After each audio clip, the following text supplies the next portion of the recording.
Welcome to Infinity IQ Plus. Hello students, कैसे हैं आप सब। लास्ट जो वीडियो लेक्चर हमने कोऑर्डिनेशन पे डिस्कस किया था वो मेनली एमसीक्यू के लिए था, और आज का जो डिस्कशन है वो बेस्ड होगा असर्शन रीजनिंग पे, और लास्ट में कुछ केस स्टडी के क्वेश्चन भी हम करेंगे। इन सभी क्वेश्चन की प्रैक्टिस आपको बार बार करना है। पिछले वीडियो लेक्चर में इस चैप्टर के मोस्ट इंपॉर्टेंट जो टॉपिक जिस पे ज़्यादा आपको ध्यान देना है वो सब मैंने डिस्कस कर दिया था। आज का डिस्कशन काफ़ी शॉर्ट रहेगा और इस पर हम डिस्कस करेंगे सिर्फ असर्शन रीजनिंग और कुछ केस स्टडी के क्वेश्चन। तो चलिए स्टार्ट करते हैं। एक बार फिर मैं बता देता हूँ कि असर्शन रीजनिंग में जो जनरली ऑप्शंस दिए जाते हैं वो 4 ऑप्शन होंगे, जिसमें पहला ऑप्शन क्या होता है कि असर्शन और रीजन दोनों ट्रू है and reason is the correct explanation of assertion, right. दूसरा होता है कि दोनों ट्रू तो होंगे but reason is not the correct explanation of assertion. तीसरा क्या होगा, असर्शन है ट्रू और रीजन है फॉल्स। और चौथा क्या होगा, दोनों ही फॉल्स, या चौथे में कई बार ऐसा भी लिखा होता है कि जो असर्शन है इज फॉल्स बट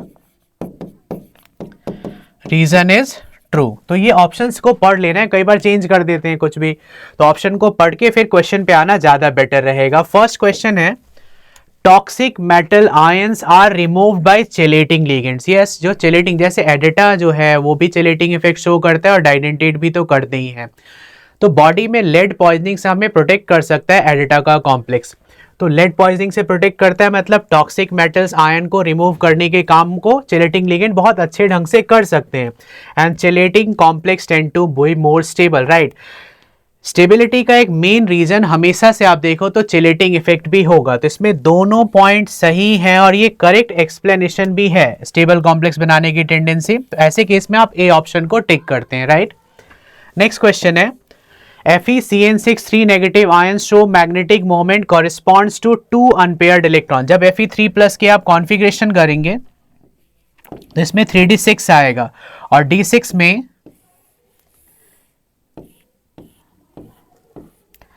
1 2 3 4 5 6 2 इलेक्ट्रॉन को हम बैक पेयर्ड कर दें तो d2sp3 आएगा। तो इसमें बोला गया है कि Fe पे जो चार्ज आ रहा है वो 3+ आ रहा है, और 3+ का मतलब एक्चुअली d5 होगा, राइट।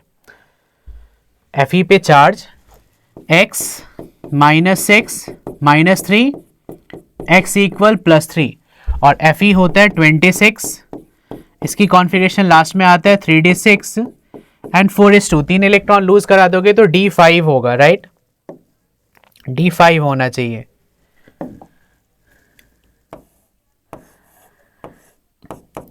अभी तो पांचों अनपेयर्ड है बट Cn में इनर ऑर्बिटल कॉम्प्लेक्स है। आप 2 इलेक्ट्रॉन को बैक पेयर्ड करके d2sp3 जब बनाएंगे, एक इलेक्ट्रॉन यहाँ बैक पेयर्ड होगा, एक यहाँ, एक ही अनपेयर्ड बच जाएगा। यहाँ लिखा है 2 अनपेयर्ड इलेक्ट्रॉन। इट मींस कि 2 तो लग नहीं रहा किसी हिसाब से क्योंकि 3 नेगेटिव चार्ज गिवन था, बिकॉज इट हैज d2। ये सही है, मतलब इसका असर्शन जो है वो गलत लग रहा है और रीजन सही है। असर्शन गलत होना और रीजन ये डी ऑप्शन को शो कर रहा है, राइट। कई बार आप देखेंगे सपोर्ट मटेरियल में कुछ आंसर गलत दिया होगा। हमेशा कॉन्सेप्ट को फॉलो करना है, मतलब यहाँ 2 अनपेयर्ड आने का कोई चांस तो नहीं लग रहा है यदि हम बैक पेयर्ड करा देते हैं। तो क्वेश्चन को बार बार पढ़ के जो आपका माइंडसेट है चैप्टर रिवाइज करने के बाद अपने कॉन्सेप्ट पे बिलीव करना है, राइट। जबरदस्ती आंसर मैच करने की कोशिश नहीं करना है। नेक्स्ट क्वेश्चन है, थर्ड, कार्बन मोनोऑक्साइड फॉर्म लो स्पिन कॉम्प्लेक्सेस। अब देखो, कार्बन मोनोऑक्साइड लो स्पिन कॉम्प्लेक्स फॉर्म करता है क्या? ये बैक जनरली मैंने बताया है कि ऐसा कार्बोनाइल में ऐसा पॉसिबल है। रीजन क्या होगा, carbon monoxide is neutral. Neutral होता है क्योंकि CO पे कोई चार्ज नहीं है। तो इसमें कौन सा ऑप्शन सही लग रहा है? बी ऑप्शन, क्योंकि दोनों लो स्पिन कॉम्प्लेक्स भी ये फॉर्म कर लेगा और ये न्यूट्रल भी है। बट लो स्पिन क्यों फॉर्म करेगा, इसका एक्सप्लेनेशन चार्ज कभी नहीं हो सकता है। नेक्स्ट क्वेश्चन पे आते हैं, carbon monoxide is deadly poison. Very correct. Carbon dioxide यदि आपके रूम में हो तो वो सिर्फ ब्रीदिंग को थोड़ा अनकंफर्टेबल बनाएगा, बट जो कार्बन मोनोऑक्साइड है ये हीमोग्लोबिन के साथ एक बहुत ही ज़्यादा टॉक्सिक केमिकल बनाता है, कार्बोनाइल हीमोग्लोबिन कॉम्प्लेक्स, जो ऑक्सी हीमोग्लोबिन कॉम्प्लेक्स से भी 300 टाइम ज़्यादा स्टेबल होगा। और इसके कारण बॉडी में ऑक्सीजन का सर्कुलेशन रुक जाएगा और अल्टीमेटली रिजल्टिंग टू डेथ। तो इसमें क्या है, दोनों पॉइंट सही है और ये करेक्टली एक्सप्लेन भी कर पा रहा है आपके असर्शन को। तो ऐसे केस में हम ए ऑप्शन को टिक करते हैं। Next question, tetrahedral complexes can not exhibit geometrical, सही बात है, क्योंकि स्क्वायर प्लानर ही शो कर पाएगा। जो टेट्राहेड्रल कॉम्प्लेक्स है उसमें लिगेंड का पोजीशन आप कितना भी चेंज कर ले, स्टेबिलिटी चेंज नहीं होगी। इसका मतलब ये हुआ कि assertion is very true. Reason, tetrahedral complex are chiral, ऐसा बिल्कुल भी नहीं है कि टेट्राहेड्रल कायरल होंगे। यदि चारों CL आ गए, कायरलिटी तो तब होगी ना जब वो non super imposable mirror image बनाएंगे, ऑप्टिकल की तरफ जाएंगे। तो असर्शन का सही होना और रीजन का गलत होना ये कौन से ऑप्शन में बताया गया है? सी ऑप्शन में। तो ऑप्शन को बार बार पढ़ के फिर आपको फाइनल आंसर देना है। कई बार कॉन्सेप्ट तो हमें क्लियर होता है बट हमें ये नहीं पता होता है कौन सा ऑप्शन लिखना है। ऑप्शन को पढ़ना है, कॉन्सेप्ट को काउंटर करना है, दोबारा रिवाइज करके फिर फाइनल आंसर पे पहुंचना है। An octahedral complex with two bidentate is always optically active, ऐसा जरूरी नहीं है, क्योंकि यदि octahedral complex है और दो डाइडेंटेट है और ट्रांस वाला स्ट्रक्चर है तो ऑप्टिकली एक्टिव नहीं भी हो सकता है, हो भी सकता है, मे और मे नॉट भी, लेकिन इसमें लिखा है कि ऑलवेज, तो इसका मतलब ये पॉइंट गलत है। The cis isomers of octahedral complex is chiral, yes. जब आप सिस बनाओगे तो ये कायरल होगा। कभी कभी ये भी नहीं हो सकता है, जरूरी नहीं, क्योंकि सिस ट्रांस वाला ऑक्टाहेड्रल दो टाइप का होगा।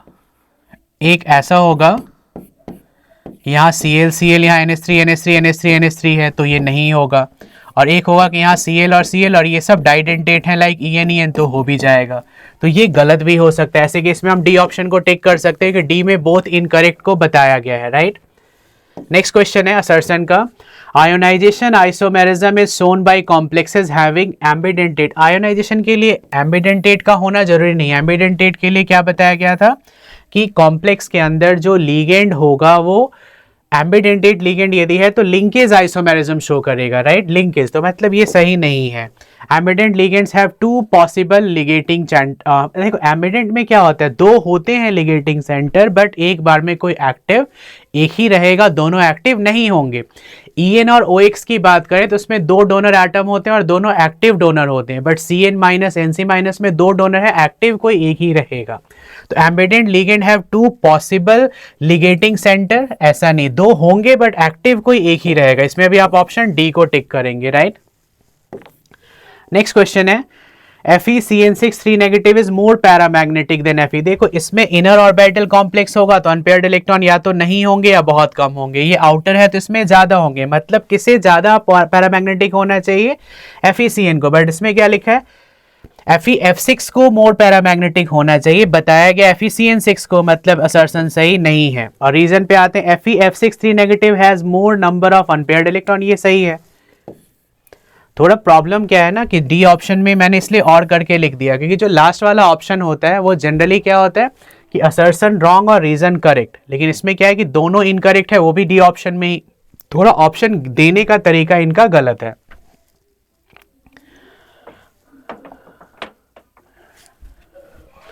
लास्ट टू क्वेश्चंस हैं। असर्शन क्या गिवन है, CONH3 is an inner orbital complex, right. NH3 है तो इनर ही बनाएगा और इनर में क्या हो जाता है D2sp3।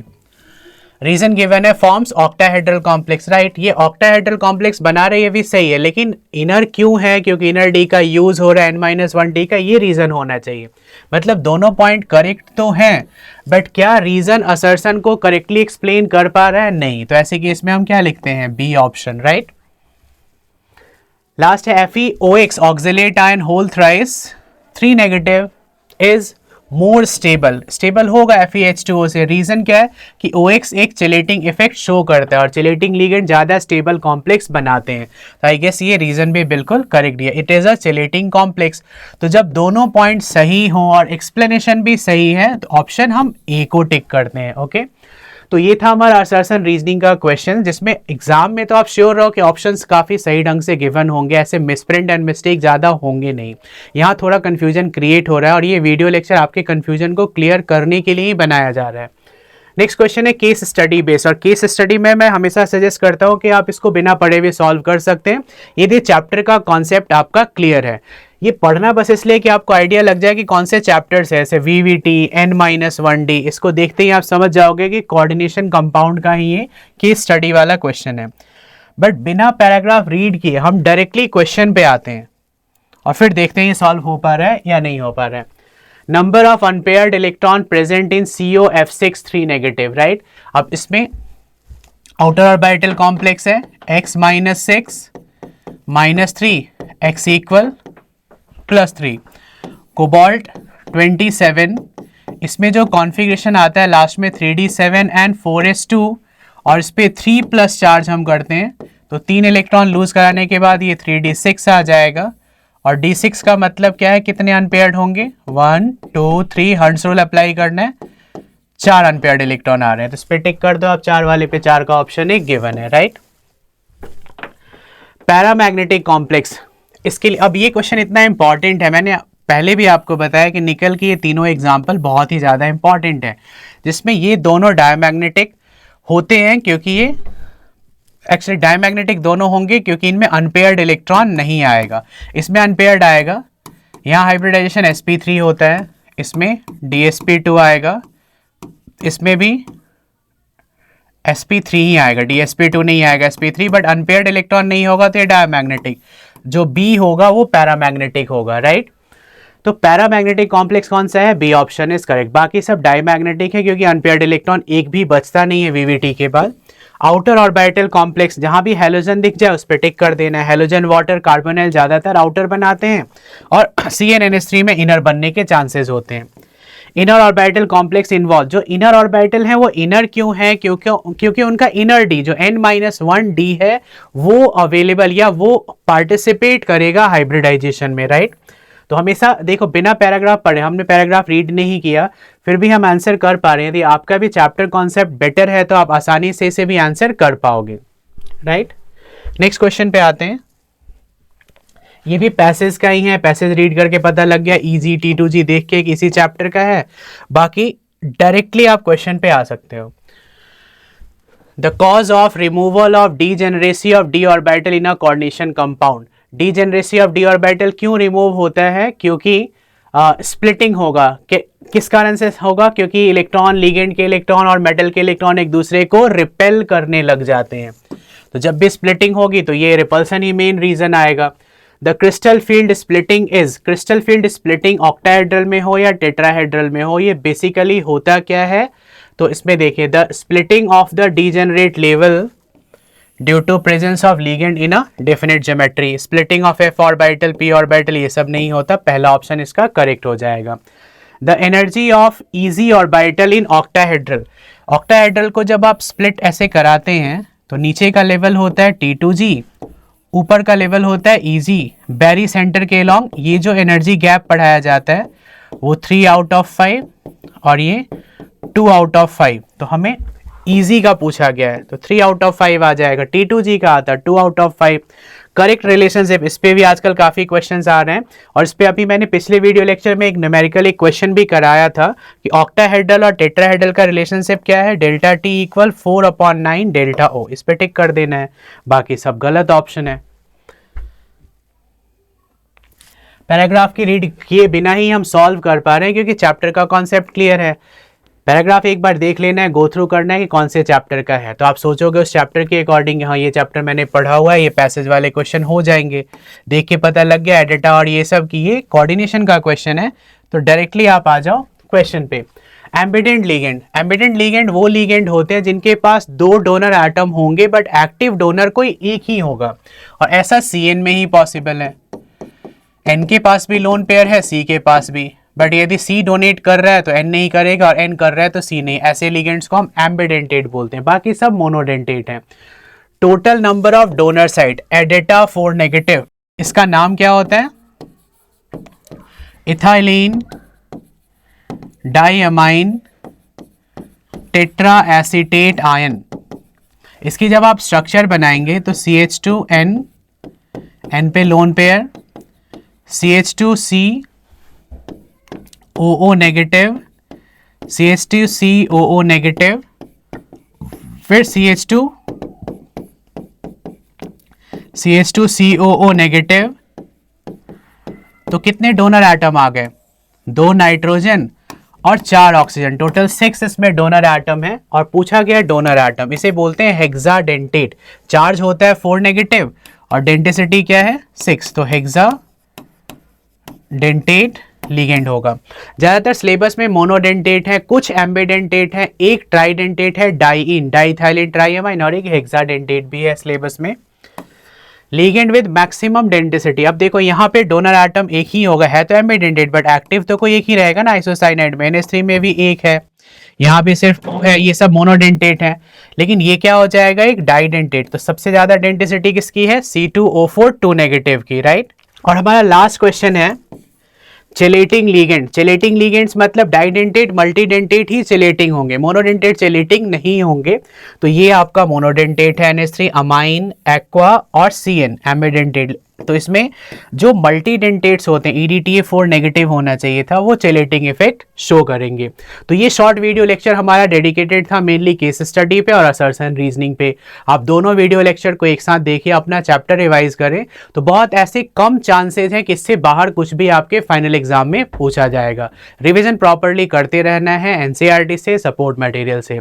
कोई चांस ही नहीं कि इससे बाहर कोई क्वेश्चन आए। जनरली केमिस्ट्री का पेपर ईजी होता है और इसी के अराउंड वो प्रिपेयर किया जाता है। आई होप ये वीडियो लेक्चर भी आपके लिए यूजफुल रहा होगा। All the best for your examinations. Follow and subscribe us for more.